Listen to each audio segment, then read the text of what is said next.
The Sahasrara tantric paths teach the gradual uncoiling of the kundalini or spiritual current in a man. As it uncoils and rises upwards, it mg, pp. 54-9, 61-2, I. 157 enfranchises a series of chakras or spiritual centers in the body, each bestowing its own powers and perceptions until it culminates in the Sahasrara or thousand-petaled lotus in the brain or the crown of the head. When asked about this, Bhagavan replied that, whatever the experience may be, the ultimate seat of the self, and therefore of realization, is the heart. D. Why doesn't Sri Bhagavan direct us to practice concentration on some particular center or chakra? B. The Yoga Sastras say that the Sahasrara or brain is the seat of the self. The Purusha Sukta declares that the heart is its seat. To enable the aspirant to steer clear of any possible doubt, I tell him to take up the thread or the clue of T-ness and follow it to its source. Because, firstly, it is impossible for anybody to entertain any doubt about this T-notion. Secondly, whatever be the means adopted, the final goal is realization of the source of I am-ness, which is what you begin from in your experience.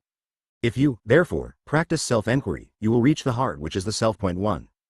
D. Does the Javanadi, subtle nerve column, really exist, or is it a figment of the imagination? B. The yogis say that there is a nadi called the Javanadi, Atmanadi or Paranadi. The Upanishads speak of a center from which thousands of nadis branch off. Some locate this in the brain and others in other places. The Ga Upanishad traces the formation of the fetus and the growth of the child in the womb.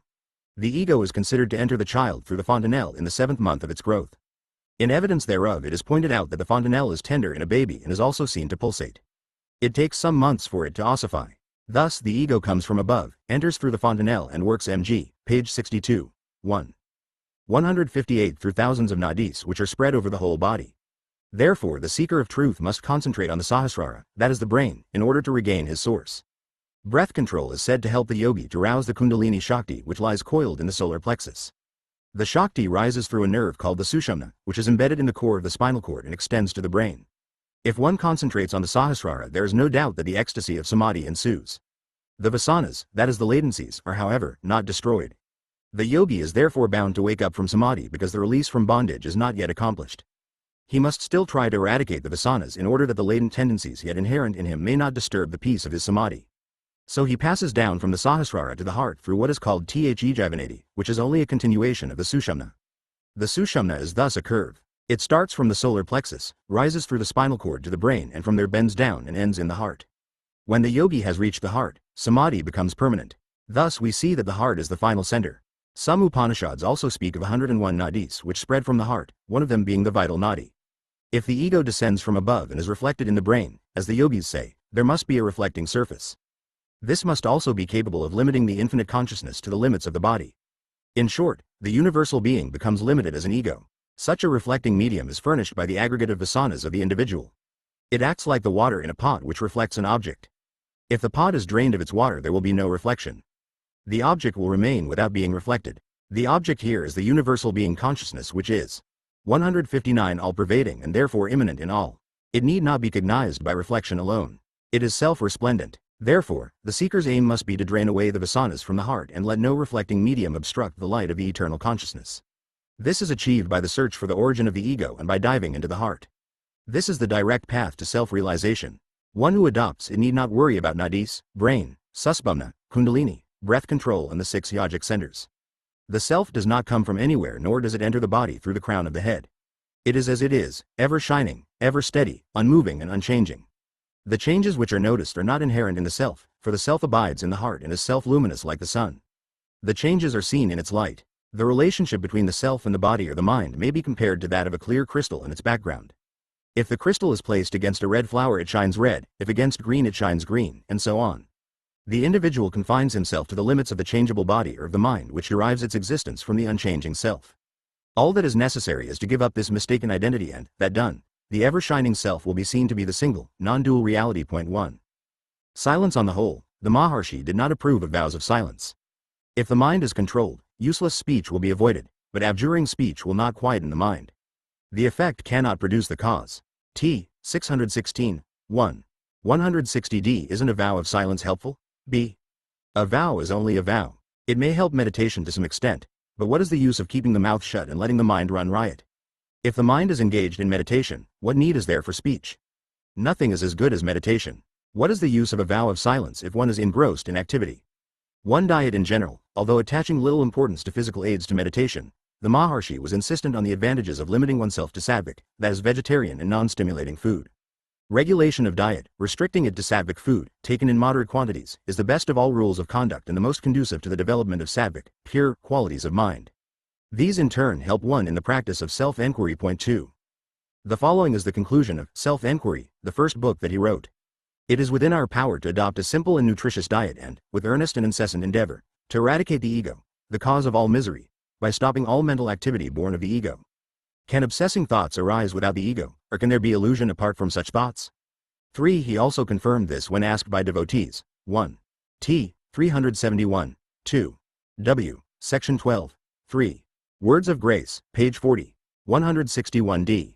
Are there any aids to 1. Concentration, and 2. Casting off distractions? B.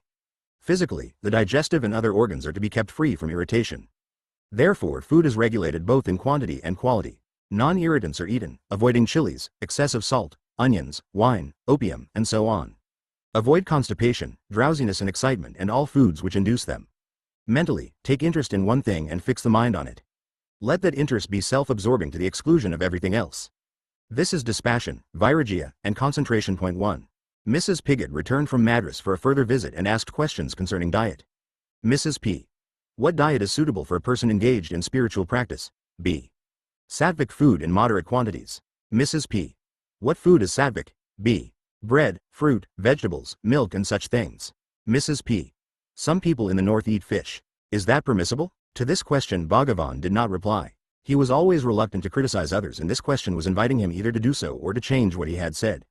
Mrs. P. We Europeans are accustomed to a particular diet and change of diet affects the health and weakens the mind. Isn't it necessary to keep up physical health? B. Quite necessary. The weaker the body, the stronger the mind grows. Mrs. P. In the absence of our usual diet our health suffers and the mind loses strength. T. 28. I. 162. It will be noticed that Bhagavan and Mrs. Piggott were using the term, strength of mind, in different meanings. By strong, Bhagavan was meaning ungovernable, whereas Mrs. Piggott was meaning powerful. Therefore the next question, which enabled her to put her point of view. B. What do you mean by strength of mind? Mrs. P. The power to eliminate worldly attachment. B. The quality of one's food influences the mind. The mind feeds on the food consumed. Mrs. P. Really, but how can Europeans accommodate themselves to sattvic food? B. Turning to Mr. Evans. Whence? You have been taking our food. Does it inconvenience you at all? E.W. No, because I am accustomed to it. B. Custom is only an adjustment to environment. It is the mind that matters. The fact is that the mind has been trained to find certain foods good and palatable.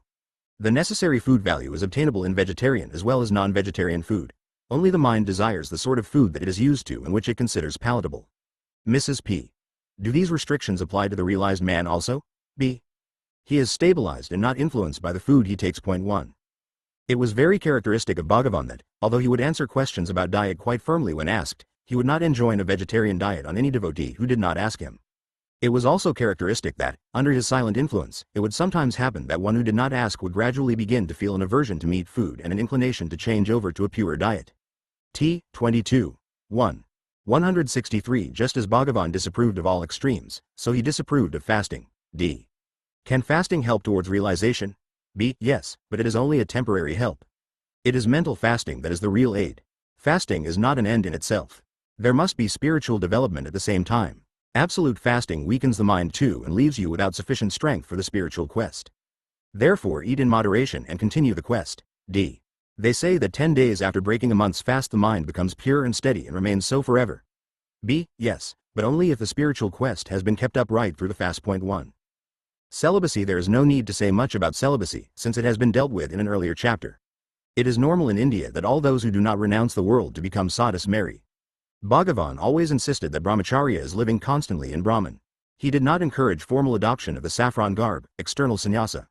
He neither enjoined nor discouraged celibacy, though occasionally he did evince interest in births and marriages among the devotees.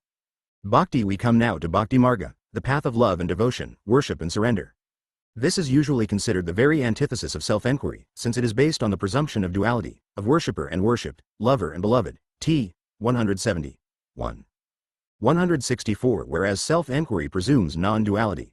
Therefore theorists are apt to presume that if one is based on truth the other must be based on error, and in expounding one they only too often condemn the other. Bhagavan not only recognized both these paths but guided his followers on them both. He often said, "There are two ways. Ask yourself, who am I? Or surrender." Many of his followers chose the latter way. D. What is unconditional surrender? B. If one surrenders completely, there will be no one left to ask questions or to be considered. Either the thoughts are eliminated by holding on to the root thought, T, or one surrenders unconditionally to the higher power. These are the only two ways to realization. Point 1. 2. Self-enquiry dissolves the ego by looking for it and finding it to be non-existent, whereas devotion surrenders it. Therefore both come to the same ego-free goal, which is all that is required. B. There are only two ways to conquer destiny or to be independent of it. One is to inquire whose this destiny is and to discover that only the ego is bound by it and not the self, and that the ego is non-existent. The other way is to kill the ego by completely surrendering to the Lord, realizing one's helplessness and saying all the time, "Not I, but thou, O Lord," giving up all sense of T and mine, and leaving it to the Lord to do what he likes with you. Surrender can never be regarded as complete so long as the devotee wants this or that from the Lord. True surrender is the love of God for the sake of love and nothing else, not even for the sake of salvation. In other words, complete effacement of the ego is necessary to conquer destiny, whether you achieve this effacement through self-enquiry or through Bhakti Marga. Point 1. 1t, 321. 2. dd, page 266. 165. The spark of spiritual knowledge, jnana, will consume all creation like a mountain heap of cotton. Since all the countless worlds are built upon the weak or non-existent foundations of the ego, they all disintegrate when the atom bomb of knowledge falls on them. All talk of surrender is like stealing sugar from a sugar image of Ganesha and then offering it to the same Ganesha. You say that you offer up your body and soul and all your possessions to God, but were they yours to offer? At best you can say, "I wrongly imagined till now that all these, which are yours, were mine. Now I realize that they are yours and I shall no longer act as though they were mine." And this knowledge that there is nothing but God or the self, that I and mine do not exist and that only the self exists, is jnana. 1. He often explained, however, that true devotion is devotion to the self and therefore it comes to the same as self-enquiry. It is enough that one surrenders oneself. Surrender is giving oneself up to the original cause of one's being. Do not delude yourself by imagining this source to be some God outside you. One's source is within oneself. Give yourself up to it. That means that you should seek the source and merge in it. Because you imagine yourself to be out of it, you raise the question, where is the source? Some contend that just as sugar cannot taste its own sweetness, for there must be someone to taste and enjoy it, so an individual cannot both be the supreme and also enjoy the bliss of that state. Therefore the individuality must be maintained separate from the Godhead in order to make enjoyment possible. But is God insentient like sugar? How can one surrender oneself and yet retain one's individuality? For dd, page 49, I. 166. Supreme enjoyment?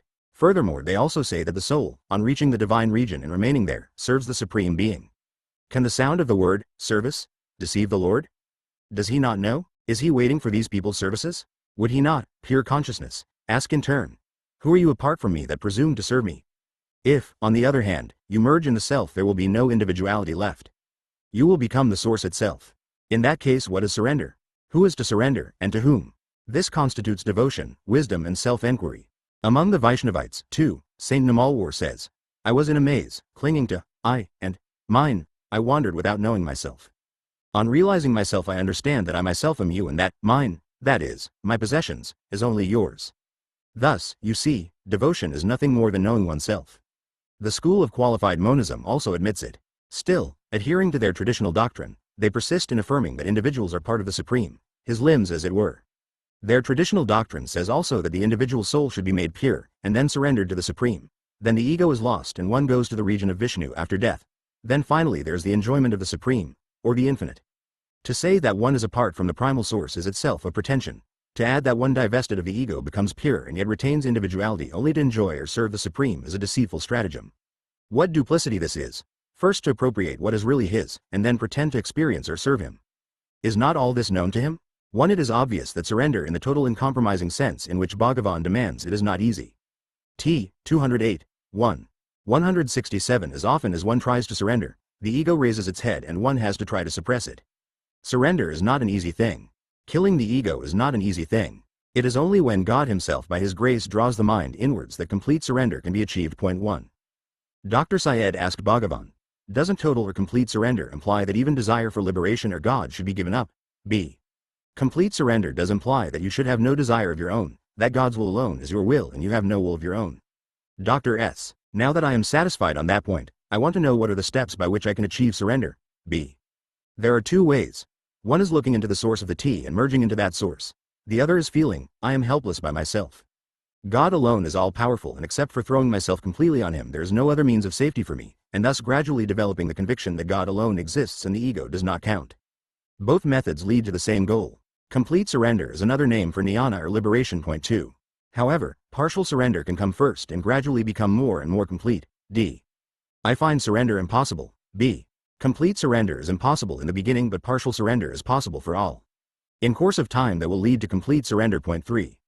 1 DD, page 263, 2. DD, pp. 162-3, 3. T. 244. 168. The dualists may however object that the devotional path approved by Bhagavan is not that which they have in mind, since theirs presupposes the permanent duality of God and worshipper. In such cases, as in the last sentence of the following dialogue, Bhagavan would raise the discussion above theory, bidding them first achieve the surrender to a separate God, of which they spoke, and then see whether they had any further doubts. The state we call realization is simply being oneself, not knowing anything or becoming anything. If one has realized, then he is that which alone is and which alone has always been. He cannot describe that state. He can only be that. Of course we talk loosely of self-realization for want of a better term, but how is one to realize or make real that which alone is real? What we all are doing is realizing, or regarding as real, that which is unreal. This habit has to be given up. All spiritual effort under all systems is directed only to this end. When we give up regarding the unreal as real, then reality alone will remain and we shall be that. The Swami replied, this exposition is all right in the framework of non-duality, but there are other schools which do not insist on the disappearance of the triad of knower, knowledge and known as the condition for self-realization. There are schools which believe in the existence of 2 and even 3 eternal entities. There is the Bhakta, for instance. In order that he may worship there must be a God, B. Whoever objects to his having a separate God to worship so long as he needs one. Through devotion he develops until he comes to feel that God alone exists and that he himself does not count. He comes to a stage when he says, not I but thou, not my will, but thine. When that stage is reached, which is called complete surrender in Bhakti Marga, one finds 169 that effacement of the ego is the attainment of the self. We need not quarrel whether there are 2 entities or more or only one. Even according to dualists and according to Bhakti Marga, complete surrender is necessary. Do that first and then see for yourself whether the one self alone exists or whether there are 2 or more. Bhagavan further added, whatever may be said to suit the different capacities of different men, the truth is that the state of self-realization must be beyond the triad of knower, knowledge and known. The self is the self, that is all that can be said of it. The Swami then asked whether a Jnani could retain his body after attaining self-realization. He added, it is said that the impact of self-realization is so forceful that the weak physical body cannot bear it for more than 21 days at the longest. Bhagavan replied, what is your idea of a Jnanp? Is he the body or something different? If he is something apart from the body, how can he be affected by the body? Books speak of different kinds of liberation, Vidabhamukti, without body, and Jivanmukti, with body. There may be different stages on the path, but there are no degrees of liberation. Point 1. Sometimes Bhagavan was asked how the paths of love and knowledge could be the same since love postulates duality. D. Love postulates duality. How can the self be the object of love? B. Love is not different from the self. Love of an object is of a lower type and cannot endure, whereas the self is love. God is love. Point 2. 1 DD, pp. 181-2, 2. T. 433. 170 For those whose temperament and state of development demanded it, the Maharshi approved of ritualistic worship, which usually accompanies a devotional path. A visitor said to Bhagavan, priests prescribe various rituals and forms of worship and people are told that it is a sin not to observe them. Is there any need for such ritual and ceremonial worship? B. Yes, such worship is also necessary. It may not help you, but that does not mean that it is necessary for no one and is no good at all. What is necessary for the infant is not necessary for the graduate. But even the graduate has to make use of the alphabet he learned in the infant class. He knows its full use and significance. Point 1. Worship might also take the form of concentration on one of the Hindu gods, that is one of the modes in which Hindus conceive of God. D. What are the steps of practical training? B. It depends on the qualifications and nature of the seeker. D. I worship an idol. B. Go on doing so. It leads to concentration of mind. Get one pointed. All will come right in the end. People think that liberation, moksha, is somewhere outside them to be sought for. They are wrong. It is only knowing the self in you. Concentrate, and you will get it. It is your mind that is the cycle of births and deaths, samsara. D. My mind is very unsteady. What should I do? B. Fix your attention on any single thing and try to hold on to it. Everything will come right. D. I find concentration difficult. DD, page 93, 1. 171b. Keep on practicing and your concentration will come to be as easy as breathing.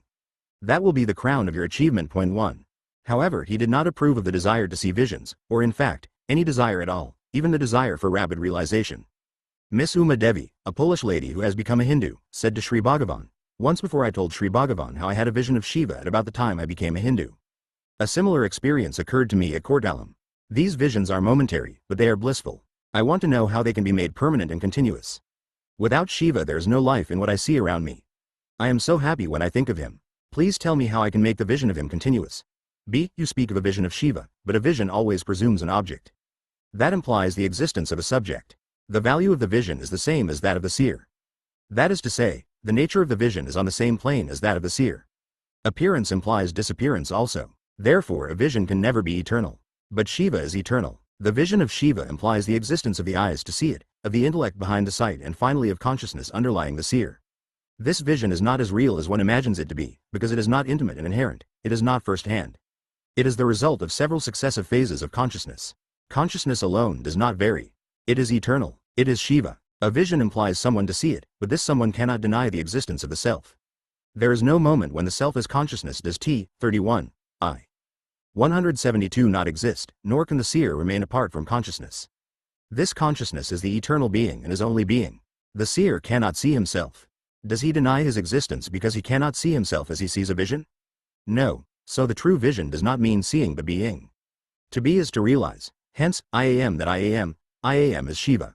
Nothing else can be without him. Everything has its being in Shiva, because of Shiva. Therefore inquire, who am I? Sink deep within and abide as the self. That is Shiva as being. Do not expect to have visions of him repeated. What is the difference between the objects you see and Shiva? He is both subject and object. You cannot be without Shiva. Shiva is always realized, here and now. If you think you have not realized him, you are wrong. That is the obstacle to realizing him.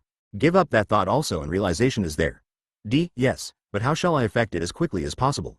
B. That is another obstacle to realization. Can there be an individual without Shiva? Even now he is you. There is no question of time. If there were a moment of non-realization, the question of realization could arise. But you cannot be without him. He is already realized, ever realized and never non-realized. Surrender to him and abide by his will, whether he appears or vanishes, await his pleasure. If you ask him to do as you please, it is not surrender but command. You cannot have him obey you and yet think you have surrendered. He knows what is best and when and how. Leave everything entirely to him. The burden is his. You have no longer any cares. All your cares are his. That is surrender. That is B. Bhakta. 1. D. A vision of God is something glorious. T. 450. I. 173b. A vision of God is only a vision of the self objectified as the God of your particular faith. What you have to do is to know the self. 1. Bhagavan was often heard to say, to know God is to love God, therefore the paths of jnana and B. Bhakta, knowledge and devotion, come to the same. Japa, that is the use of incantations and invocations of a divine name, is one of the most widely practiced techniques of spiritual training. It has particular affinity with the bhakti paths of love and devotion. The Maharshi approved of it, subject, of course, to the condition illustrated in the story of the king and his minister on page 93, that the person who practiced any incantation had been duly authorized to do so by a qualified guru. He himself occasionally authorized the use of invocations, but very seldom. The point is to keep out all other thoughts except the one thought of Om or Ram or God. All incantations and invocations help to do that point too. The more devotion there is behind the words, the better this is accomplished, and therefore the more effective is the incantation. D. When I invoke the divine name for an hour or more, I fall into a state like sleep. On waking up I recollect that my invocation has been interrupted, so I try again. B. Like sleep, that is right. It is the natural state. Because you now identify yourself with the ego, you look upon the natural one. T. 621. 2. DD, page 93. 174 state as something which interrupts your work. So you must have the experience repeated until you realize that it is your natural state. You will then find that the invocation is extraneous, but still it will go on automatically. Your present doubt is due to false identification of yourself with the mind that makes the invocation. Invocation really means clinging to one thought to the exclusion of all others. That is the purpose of it. It leads to absorption, which ends in self-realization or jnana. D. How should I practice invocation? B. One should not use the name of God mechanically and superficially without a feeling of devotion. When one uses the name of God, one should call on him with yearning and unreservedly surrender oneself to him. Only after such surrender is the name of God constantly with you. 1. In its early stages, an incantation may even be accompanied by visualization of the form of a guru or of a mythological form of God. D. My practice has been continuous invocation of the names of God while breathing in and of the names of Sai Baba while breathing out. Simultaneously with this I see the form of Baba always. Even in Bhagavan I see Baba. The external appearances are also much alike. Bhagavan is thin. Baba was a little stout. Should I continue this method or change it? Something within tells me that if I stick to name and form I shall never get beyond them, but I can't understand what further to do if I gave them up. Will Bhagavan please enlighten me? B. You may continue with your present method. When Japa becomes continuous, all other thoughts cease and one is in one's real nature, which is invocation or absorption. We MG, page 17 to 8, 1. 175 turn our minds outwards to things of the world and are therefore not aware that our real nature is always invocation. When by conscious effort, or invocation, or meditation as we call it, we prevent our minds from thinking of other things, then what remains is our real nature, which is invocation. So long as you think you are name and form, you can't escape name and form in invocation. When you realize that you are not name and form will drop off themselves. No other effort is necessary. Invocation or meditation will lead to it naturally and as a matter of course. Invocation, which is now regarded as the means, will then be found to be the goal. There is no difference between God and his name. Point 1. As the above passage indicates, incantation merges with dhyana, which, for want of a better word, is translated meditation. For this reason, silent incantation is better than vocal, being more inward. D. Isn't mental invocation better than oral? B. Oral incantation consists of sounds. The sounds arise from thoughts, for one must think before one expresses one's thoughts in words. The thoughts form the mind. Therefore, mental invocation is better than oral. D. Shouldn't we contemplate the invocation and repeat it orally also? B. When the invocation becomes mental, where is the need for sound? On becoming mental, it becomes contemplation. Meditation, contemplation and mental invocation are the same. When thoughts cease to be promiscuous and one thought persists to the exclusion of all others, it is said to be contemplation. The object of invocation or meditation is dd, pp. 170 to 1. 176 to exclude varied thoughts and confine oneself to one thought. Then that thought too vanishes into its source, which is pure consciousness or the self. The mind first engages in invocation and then sinks into its own source. Point 1. This is certain. Worship, incantations and meditation are performed respectively with the body, the voice and the mind, and in this they are of ascending order of value. One can regard this eightfold universe as a manifestation of God, and whatever worship is performed in it is excellent as worship of God. The repetition aloud of his name is better than praise. Better still is its faint murmur. But the best is repetition with the mind, and that is meditation, above referred to. Better than such broken thoughts, meditation, is its steady and continuous flow like the flow of oil or of a perennial stream. Point 2. Karma Marga. Little need be said here about Karma Marga, the path of action, since it has been dealt with in an earlier chapter. The Maharshi discouraged unnecessary activities on the one hand and the attempt to renounce activity on the other, enjoining performance of the necessary routine activities of life in a detached manner, simultaneously with the practice of enquiry or devotion. D. Swami. How can the grip of the ego be loosened? B. By not adding new vasanas, innate tendencies, to it. Point 3. 1t. 328. 2. EI. W. 4 to 7. 3. T. 173. 177. D. How does activity help? Will it not add to the already heavy load that has to be removed? B. Actions performed with no thought of the ego purify the mind and help to fix it in meditating. D. But suppose one were to meditate incessantly without activity? B. Try and see. Your innate tendencies will not let you. Meditation, D. Bhayant, comes only step by step with the weakening of innate tendencies by the grace of the Guru. Point 1. Methods graded. Although the Maharshi recognized all methods, he graded them as more or less direct and effective, as is shown in the above quotation of verses 4 to 7 of the Essence of Instruction. The following exposition also makes this clear. Examination of the ephemeral nature of external things leads to dispassion, vairagya. Hence enquiry is the first and most important step. When it becomes automatic, it results in indifference to wealth, fame, ease, pleasure and so on. The T thought is traced to the source of the T in the heart, which is the final goal. However, if the aspirant is temperamentally unsuited for self-enquiry, he must develop devotion. It may be to God or Guru or mankind in general or ethical laws or even an ideal of beauty. As any of these takes possession of him, other attachments grow weaker and dispassion develops. Attachment to the object of devotion grows until it dominates him completely, and with it grows concentration, ekagrata, with or without visions and direct aids. T. 80. I. 178. If neither enquiry nor devotion appeals to him, he can gain tranquility by breath control. This is the way of yoga. If a man's life is in danger, all his interest centers round the one point of saving it. If the breath is held, the mind cannot afford to jump out at its beloved outer objects, and it does not do so. Therefore there is peace of mind as long as the breath is held. Since all one's attention is concentrated on the breath, other interests are abandoned. Then also, any passion results in irregular breathing. A paroxysm of joy is in fact as painful as one of grief, and both result in disturbed breathing.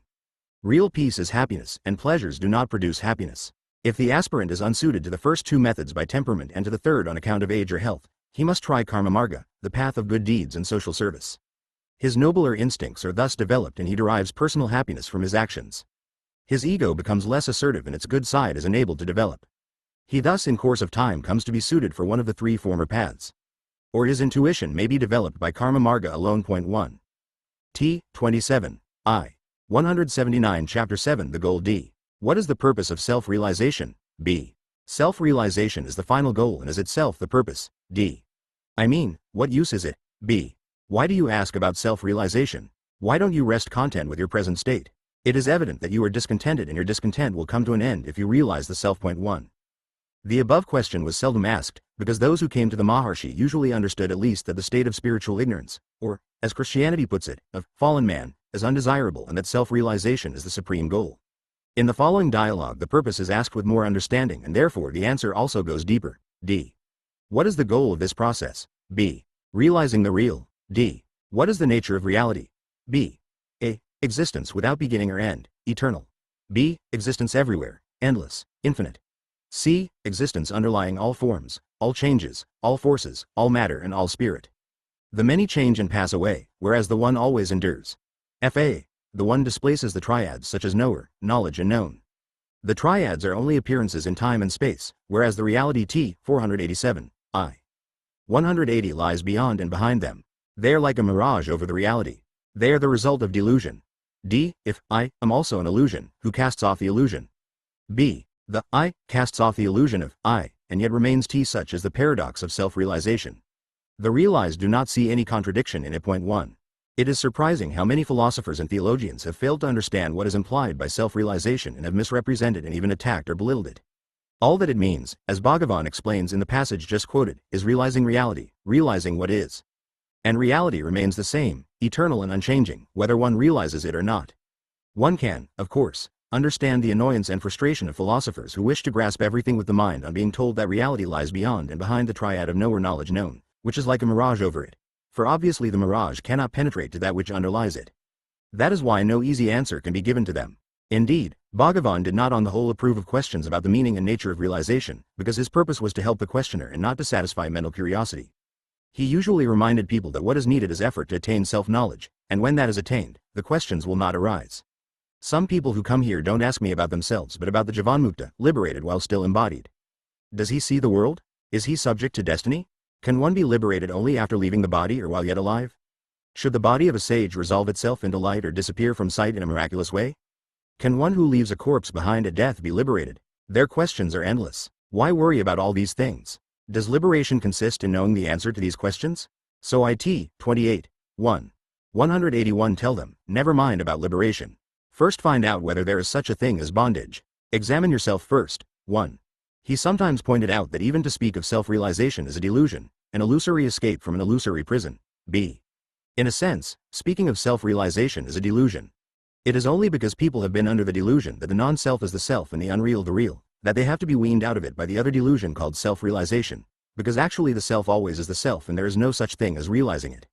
Who is to realize what, and how, when all that exists is the self and nothing but the self? 2. One thing which impedes understanding, especially in theologians, is the contrast between self-realization and sainthood and the mistaken idea that it may represent a difference between various religious traditions, one striving for sainthood and another for realization.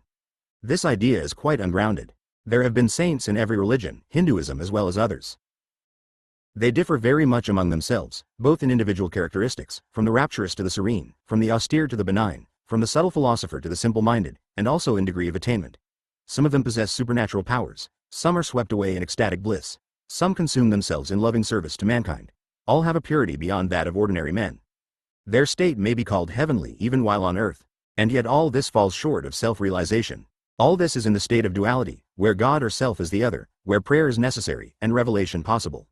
In strict theory they are as far removed as the ordinary man from self-realization, since there is no common measure between the absolute and the conditioned, the infinite and the limited.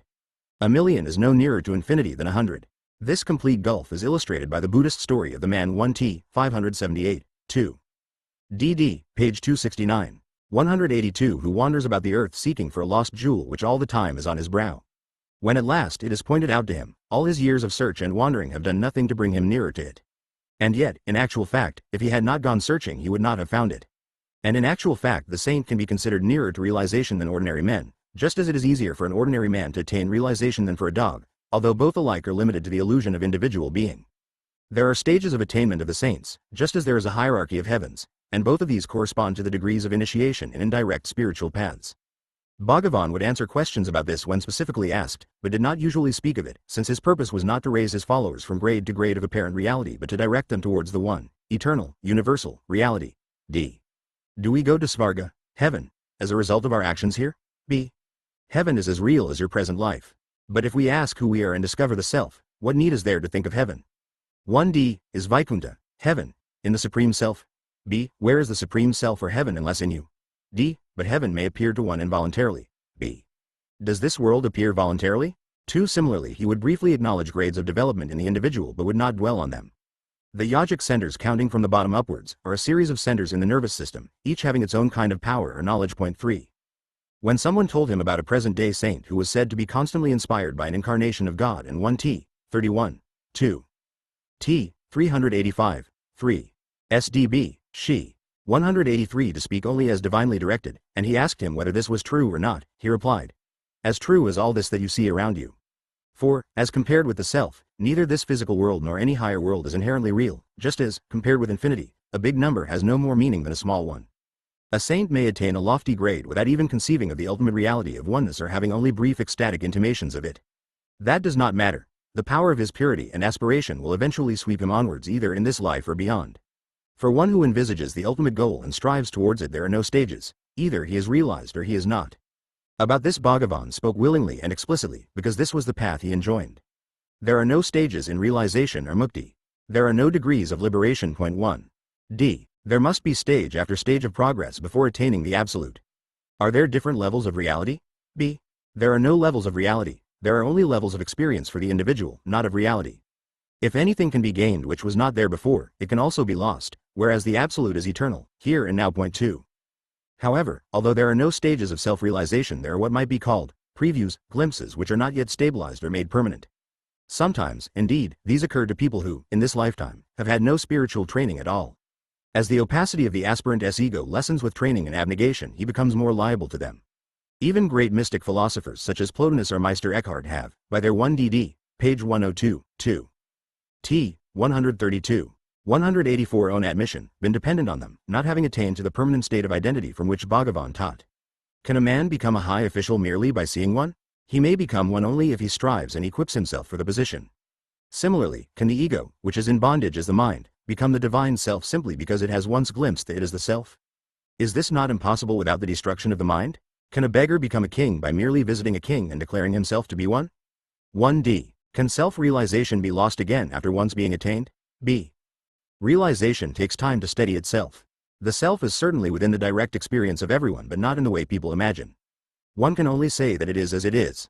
Just as incantations or other devices can prevent fire from burning a man when otherwise it would do so, so vasanas, inherent tendencies impelling one to desire one thing and to shun another, can veil the self when otherwise it would be apparent. Owing to the fluctuations of the vasanas, realization takes time to steady itself. Spasmodic realization is not enough to prevent rebirth, but it cannot become permanent as long as there are vasanas. In the presence of a great master, vasanas cease to be active and the mind becomes still so that samadhi, absorption in realization, results, just as in the presence of various devices fire does not burn. Thus the disciple gains true knowledge and right experience in the presence of a master. But if this is to be established, further effort is necessary. Then he will know it to be his real being and thus be liberated while still living. 2. Some armchair critics have claimed that the quest of self-realization is arrogant or presumptuous or does not involve the humility and self-effacement of sainthood. If, instead of 1 SE, 37, 2. T. 141, 185 theorizing, they undertook the eradication of the vasanas, which are the roots of the ego, they would soon see. Actually it is beyond both arrogance and humility, beyond all pairs of opposites, it is simply what is. It involves not merely the humbling of the ego but its complete dissolution. You are the self even now, but you confuse your present consciousness or ego with the absolute consciousness or self. This false identification is due to ignorance, and ignorance disappears together with the ego. Killing the ego is the only thing to be done. Realization already exists, no attempt need be made to attain it. For it is not anything external or new to be acquired. It is always and everywhere, here and now. 2.1. D. This method seems to be quicker than the usual one of cultivating the virtues alleged to be necessary for realization. B. Yes. All vices center around the ego. When the ego is gone, realization results naturally. Point 2.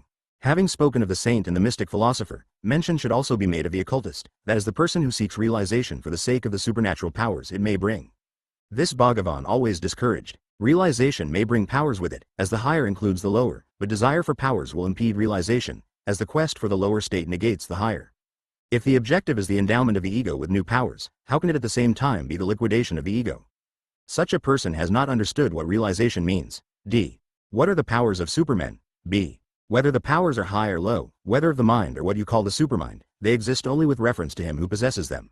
Find out who that is. Point 3. 1t. 174. 2. T. 146. 3.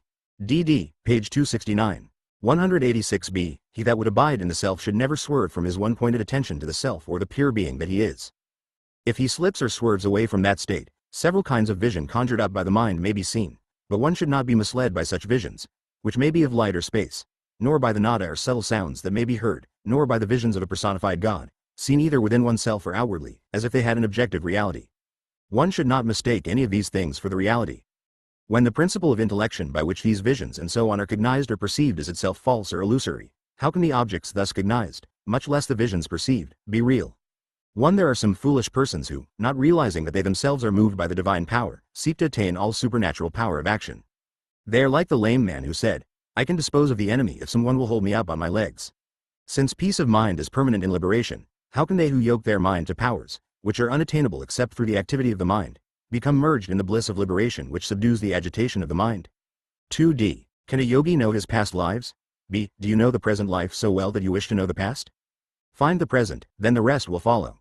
Even with your present limited knowledge, you suffer much. Why should you burden yourself with more knowledge? Is it so as to suffer more? D. Does Bhagavan use occult powers to make others realize the self, or is the mere fact of Bhagavan's realization enough for that? 1 ЧАП. 2. Section 16. 2. ФВС 15 и 16. 187b. The spiritual force of realization is far more powerful than the use of all occult powers. Inasmuch as there is no ego in the sage, there are no others for him. What is the highest benefit that can be conferred on you? It is happiness, and happiness is born of peace. Peace can reign only where there is no disturbance, and disturbance is due to thoughts that arise in the mind. When the mind is itself absent, there will be perfect peace. Unless a person has annihilated the mind, he cannot gain peace and be happy. And unless he himself is happy, he cannot bestow happiness on others. Since, however, there are no others for the sage, who has no mind, the mere fact of his self-realization is itself enough to make the others happy. 2.1. When asked if occult powers, siddhis, can be achieved with the divine state, Isvarabha, as mentioned in the last verse of Dakshinamurti Stotra, the Maharshi said, let the divine state be achieved first, and then the other questions may be raised. Point 2. No powers can extend into self-realization, so how can they extend beyond it? People who desire powers are not content with their idea of pure consciousness. They are inclined to neglect the supreme happiness of realization for the sake of powers. In search of these they follow by lanes instead of the high road and so risk losing their way. In order to guide them aright and keep them on the high road, they are told that powers accompany realization. In fact, realization comprises everything, and the realized man will not waste a thought on powers. Let people first get realization and then seek powers if they still want to. Point 3. 1 mg, page 30, 2. T. 7. 3. T. 57. 188 powers may accrue before or after attaining realization, or they may not, according to the nature of the person, but they are not to be valued or sought after, nor is their absence or the absence of visions or other such experiences to be taken as a cause for discouragement on the path. D. Is it not necessary or at least advantageous to render the body invisible in one's spiritual progress? B. Why do you think of that? Are you the body? D. No, but advanced spirituality must effect a change in the body, mustn't it? B. What change do you desire in the body, and why? D. Isn't invisibility evidence of advanced wisdom? Wana. B. In that case all those who spoke and wrote and passed their lives in the sight of others must be considered ignorant. Ajnanas. D. But the sages Vasishta and Valmiki possessed such powers. B. It may have been their destiny, prarabdha, to develop such powers, siddhis, side by side with their wisdom, jnana. Why should you aim at that which is not essential but is apt to prove a hindrance to wisdom, jnana? Does the sage, Jnani, feel oppressed by his body being visible? D. No. B. A hypnotist can suddenly render himself invisible. Is he therefore a sage? D. No. B. Visibility and invisibility refer to him who sees. Who is that? Solve that question first. Other questions are unimportant. Point 1. An American visitor was discouraged at having attained no powers. T. 30. I. 189d. I have been interesting myself in metaphysics for over 20 years, but I have not gained any novel experiences as so many others claim to. I have no powers of clairvoyance, clairaudience, and so on. I feel locked up in this body, nothing more. B. That is all right. Reality is only one, and that is the self. All other things are mere phenomena in it, of it and by it. Seer, sight and seen are all the self only. Can anyone see or hear without the self? What difference does it make if you see or hear anyone close up or at a great distance? The organs of sight and hearing are needed in both cases. So is the mind. None of them can be dispensed with. In either case you are dependent on them. Why then should there be any glamour about clairvoyance or clairaudience? Moreover, what is acquired will also be lost in due course. It can never be permanent. The only permanent thing is reality, and that is the self. You say, I am going, I am speaking, I am working, and so on. Hyphenate the I am in all of them. Thus, I am, that is the abiding and fundamental reality. This truth was taught by God to Moses. I am that I am, be still and know that I am God. So, I am, is God. Point 1. From what has been said up to here, it will be seen that self-realization is the most simple and natural thing. In fact, the only simple and natural thing. Simply the state of being that which is, and yet it is a state most rare, unknown to the saints, glimpsed briefly by the mystics. Among thousands there is perhaps one who strives to be perfect. Among thousands who strive to be perfect there is perhaps one who knows me as I am. Bhagavad Gita, 7.3. Unfortunately, it is a sign of our times that attainment of this supreme state is falsely claimed for many. The aspirant needs to discriminate. T. 503. I.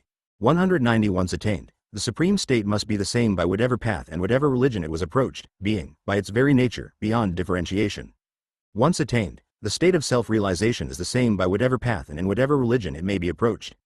There are three aspects of God, according to one's approach to realization. They are Sat, being, Chit, consciousness, Ananda, bliss. The aspect of being is emphasized by J.N. Anise, who are said to repose in the essence of being after incessant search and to have their individuality lost in the supreme. The consciousness aspect is approached by yogis who exert themselves to control their breath in order to steady the mind and are then said to see the glory, consciousness of being, of God as the one light radiating in all directions. The beatitude aspect is approached by devotees who become intoxicated with the nectar of love of God and lose themselves in blissful experience. Unwilling to leave this, they remain forever merged in God. The four margas, karma, bhakti, yoga and jnana are not exclusive of one another. They are described separately in classical works only to convey an idea of the appropriate aspect of God to appeal readily to the aspirant according to his predisposition. Point 1. Experience of realization is known as samadhi. It is often supposed that samadhi implies trance, but that is not necessarily so. It is also possible to be in a state of samadhi while retaining full possession of human faculties. In fact, a self-realized sage such as the Maharshi dwells permanently in this state. Even the pre-glimpses of realization spoken of earlier do not necessarily imply trance. 1. From the editorial commentary on 5 stanzas to Sri Arunachala. 191. The sannyasi visitor, Swami Lokasananda, asked about samadhi. B. 1. Holding on to reality is samadhi. 2. Holding on to samadhi with effort is savakalpa samadhi. 3. Merging in reality and remaining unaware of the world is nirvikalpa samadhi. 4. Merging in ignorance and remaining unaware of the world is sleep. 5. Remaining in the primal, pure, natural state without effort is sahaja nirvikalpa samadhi. 1. Sleep kavala sahaja 1. Mind alive 1. Mind alive 1. Mind dead 2. Sunk in oblivion 2. Sunk in light 2. Resolved into the self. 3. Like a bucket 3. Like a river with a rope left discharged into lying in the water, the ocean, and in the well. Its identity lost. 4. To be drawn out 4. A river cannot be by the other end redirected from the rope. The ocean. Point 2. The old gentleman asked Bhagavan whether it was not necessary to go through nirvikalpa samadhi first before attaining to sahaja samadhi. Bhagavan replied, when we have tendencies 1t, 391, 2. T, 187, 192 that we are trying to give up, that is to say when we are still imperfect and have to make conscious efforts to keep the mind one-pointed or free from thought, the thoughtless state which we thus attain is nirvikalpa samadhi. When, through practice, we are always in that state, not going into samadhi and coming out again, that is the sahaja state. In the sahaja state one sees only the self and one sees the world as a form assumed by the self. Point 1. The question of the nature of samadhi brings with it the question of activity. Uselessly trying to imagine what samadhi is or what realization implies, instead of striving to attain it, people form theories as to whether the realized man can be active or not. D. Can a man who has attained realization move about and act and speak? B. Why not? Do you suppose realization means being inert like a stone, or becoming nothing? D. I don't know, but they say that the highest state is withdrawal from all sense activities, thoughts and experiences. In fact, cessation of activity. B. Then how would it differ from deep sleep? Besides, it would be a state which, however exalted, comes and goes and would therefore not be the natural and normal state, so how could it represent the eternal presence of the Supreme Self, which persists through all states, and survives them? It is true that there is such a state and that in the case of some people it may be necessary to go through it. It may be a temporary phase of the quest or it may persist to the end of a man's life, if it be the divine will or the man's destiny, but in any case, you cannot call it the highest state. If it were, you would have to say that not only dd, page 56, I. 193 the sages, but God himself has not attained the highest state, since not only are the realized sages very active but the personal God, Isvara, himself is obviously not in this supremely inactive state, since he presides over the world and directs its activities. Point 1. D. What is samadhi? P. B. In yoga the term is used to indicate some kind of trance and there are various kinds of samadhi. But the samadhi I speak to you about is different. It is sahaja samadhi. In this state you remain calm and composed during activity. You realize that you are moved by the deeper real self within and are unaffected by what you do or say or think. You have no worries, anxieties or cares, for you realize that there is nothing that belongs to you as ego and that everything is being done by something with which you are in conscious union. Point 2. After realization, a man may continue a life of worldly activity or he may not. It makes no difference to his state. A visitor said, realized men generally withdraw from active life and abstain from worldly activity. B. They may or they may not. Some, even after realization, carry on trade or business or rule a kingdom. Some withdraw to solitary places and abstain from all activity more than the minimum necessary to keep life in the body. We cannot make any general rule about it. Point 3. Inability to understand the apparent inactivity of the sage is one of the difficulties of many Western writers. Firmly convinced that Christ was mistaken in saying that Mary had chosen the better part, modem Christians are apt to represent 1 SDB, X, 2. SDB, she, 3. DD, page 86. 194 Martha, the outwardly active one, as superior and to criticize the sage for what they consider inaction. When asked by an aspirant whether his realization, if attained, would help others, Bhagavan has been known to reply, yes, and it is the best help you possibly can give them. But then he added, but in fact there are no others to help. 1. The same paradox is proclaimed in Buddhism where, for instance in the Diamond Sutra, after speaking of compassion, the Buddha explains that in reality there are no others to be compassionate to. The Lord Buddha continued, do not think, Subhuti, that the Tathagata, pound, the Buddha, would consider within himself, I will deliver human beings. That would be a degrading thought. Why? Because there are really no sentient beings to be delivered by the Tathagata. Should there be any sentient beings to be delivered by the Tathagata, it would mean that the Tathagata was cherishing within his mind arbitrary conceptions of phenomena such as one's own self, other selves, living beings and a universal self. Even when the Tathagata refers to himself, he is not holding within his mind any such arbitrary thought. Only terrestrial human beings think of selfhood as being a personal possession. Subhuti, even the expression terrestrial beings as used by the Tathagata does not mean that there are any such beings. It is only used as a figure of speech, asterisk. People often say that a realized man should go about preaching his message. They ask how a man can remain quiet in realization when there is misery also existing. But what is a realized man? Does he see misery outside himself? They want to determine his state without themselves realizing it. From his 1mg, page 24. From a Buddhist Bible by Dwight Goddard, quoted in Buddhism and Christianity in the Light of Hinduism by Arthur Osborne, page 1. 14. 195 standpoint. Their contention amounts to this. A man has a dream in which he sees a number of persons. On waking up he asks, have the people in the dream also woken up? It is ridiculous. Again, some good man says, it does not matter even if I don't get realization. Let me be the last man in the world to get it so that I can help all the others to become realized before I do. That is just like the dreamer saying, let all these people in the dream wake up before I do. He would be no more absurd than this amiable philosopher. Point 1. And yet, paradoxically, the sage is intensely active, although he may apparently be inactive. A saying of Lao Tzu from the Tao Te Ching was read out in the hall. By his non-action, the sage governs all. Sri Bhagavan remarked, non-action is unceasing activity. The sage is characterized by eternal and incessant activity. His stillness is like the apparent stillness of a fast rotating top. It is moving too fast for the eye to see, so it appears to be still. Yet it is rotating, so is the apparent inaction of the sage. This has to be explained because people generally mistake his stillness for inertness. It is not so. Point 2. Similar to this preoccupation with action was the question of whether the realized man is bound by destiny. Really, the question has no meaning.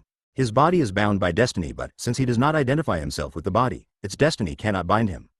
Being one with the eternal self within which this body, his life, this world, passes like an appearance, he cannot be bound by anything. This morning a visitor said to Bhagavan, the realized man has no karma cf, he is not bound by destiny, so why should he still retain a body? 1 T, 498, 2 T, 599. 196b, who asks this question? A realized man or an unrealized man? Why worry about what the realized man does or why he does anything? Better think about yourself. He was then silent. After a while, however, he explained further, you are under the impression that you are the body, so you think the realized man also has a body. Does he say that he has one? He may seem to you to have one, and to do things with it, as others do. The charred ashes of a rope look like a rope, but they are of no use to tie anything with. So long as one identifies oneself with the body, all this is hard to understand. That is why it is sometimes said in answer to such questions that the body of the realized man continues to exist until his destiny has worked itself out, and then it falls away. An example of this that is sometimes given is that an arrow which has been loosed from the bow, destiny, must continue its course and hit the mark, even though the animal that stood there has moved away and another has taken its place, realization has been achieved. But the truth is that the realized man has transcended all destiny and is bound neither by the body nor by its destiny. Point 1. Equally beside the point is the question of whether the realized man can feel pain or pleasure. If pleasure, then pain also, because the two go together. They are a pair of opposites. The sensation is common both to the realized man and the unrealized man. The difference is that the unrealized man identifies himself with the body that feels it, whereas the realized man knows that all this is self, all this is Brahman. If there is pain, let it be. It is also a part of the self, and the self is perfect. Point 2. 1dd, pp. 341.2. T. 383. 197 or whether he can commit sins. The very raising of this question implies failure to understand what is meant by self-realization. Sin is the action of the ego or the individual being in its own interests against the universal harmony or the will of God. But where there is no ego, where there is only the universal self, who is to act against whom? An unrealized man sees one who is realized and identifies him with the body. Because he does not know the self and mistakes the body for the self, he extends the same mistake to the body of the realized man. The latter is therefore considered to be the physical form. Again, the unrealized man, though in fact not the originator of his actions, imagines himself to be so, and he considers the actions of the body as his own actions, and therefore he thinks that the realized man is acting in the same way because his body is active. But the latter knows the truth and is not deceived. His state cannot be understood by the unrealized, and therefore the question of his actions troubles the latter, although it does not arise for himself. Point 1. All good or divine qualities are included in jnana, spiritual enlightenment, and all bad or satanic qualities in ajnana, spiritual darkness. When jnana comes, all ajnana goes, so that all divine qualities come automatically. If a man is a jnani, he cannot utter lies or commit any sin. Point 2. The saying that there is no ego or that the mind is dead sometimes leads to misunderstandings. What is meant is simply that the mind or ego, as apparent creator or originator of policies, plans and ideas, is dead. Understanding remains, and pure radiant consciousness, d. Can we think without the mind? 1t. 499.2. dd. p. 276. 198b. Thoughts can continue like other activities. They do not disturb the supreme consciousness. Point 1. People surmise the existence of the pure mind in the Jivanmukta and the personal God. They ask how he could otherwise live and act. But this is only a concession to argument. The pure mind is in fact absolute consciousness. The object to be witnessed and the witness finally merge together, and absolute consciousness alone remains. It is not a state of blank or ignorance, but it is the supreme self. Point 2. The mind of the realized man is sometimes compared to the moon in daytime. The moon shines by reflecting the light of the sun. When the sun has set, the moon is useful for displaying objects. When the sun has risen, no one needs the moon, although its disk is visible in the sky. So it is with the mind and the heart. The mind is made useful by its reflected light. It is used for seeing objects. When turned inwards, it merges into the source of illumination which shines by itself, and the mind is then like the moon in daytime. Point 3. Sometimes people expressed fear at the thought of giving up the ego, but Bhagavan reminded them that they do so every time they go to sleep. People are afraid that when the ego or the mind is killed, the result may be a mere blank and not happiness. What really happens is that the thinker, the object of thought and thinking all merge in the one source which is consciousness and bliss itself, and thus that state is neither inert nor blank. I don't 1t. 43. 2. t. 68. 3. mg. page 12. 199. Understand why people should be afraid of a state in which all thoughts cease to exist and the mind is killed. They daily experience it in sleep. There is no mind or thought in sleep. Yet when one rises from sleep, one says, I slept well. Point 1. Moreover, in sleep they surrender the ego in order to lapse into a mere blank, whereas realization is merging into pure consciousness, which is the uttermost bliss. In answer to a visitor, Bhagavan made the following remark. You can have, or rather you will yourself be, the highest imaginable kind of happiness. All other kinds of happiness which you have spoken of as pleasure, joy, happiness, bliss, are only reflections of the Ananda which, in your true nature, you are. Point 2. It is impossible to describe samadhi since it transcends the mind. It can only be experienced. An American lady asked Bhagavan what his experiences of samadhi were. When it was suggested that she should relate her experiences and ask if they were right, she replied that Sri Bhagavan's experiences ought to be correct and should be known, whereas her own were unimportant. She wanted to know whether Sri Bhagavan felt his body hot or cold in samadhi, whether he spent the first 3.5 years of his stay in Tiruvannamalai in prayer, and so on. B. Samadhi transcends mind and speech and cannot be described. The state of deep sleep cannot be described, the state of samadhi even less. D. But I know that I was unconscious in deep sleep. 1. dd. pp. 76-7. 2. dd. page 231. 200b. Consciousness and unconsciousness are modes of the mind. Samadhi transcends the mind. D. Still, you can tell me what it is like. B. You will know only when you are in samadhi. Sometimes he referred to the cinema screen as an illustration. D. If the realized and the unrealized alike perceive the world, where is the difference between them? B. When the realized man sees the world, he sees the self that is the substratum of all that is seen. Whether the unrealized man sees the world or not, he is ignorant of his true being, the self. Take the example of a film on a cinema screen. What is there in front of you before the film begins? Only the screen. On that screen you see the entire show, and to all appearances the pictures are real. But go and try to take hold of them, and what do you take hold of? The screen on which the picture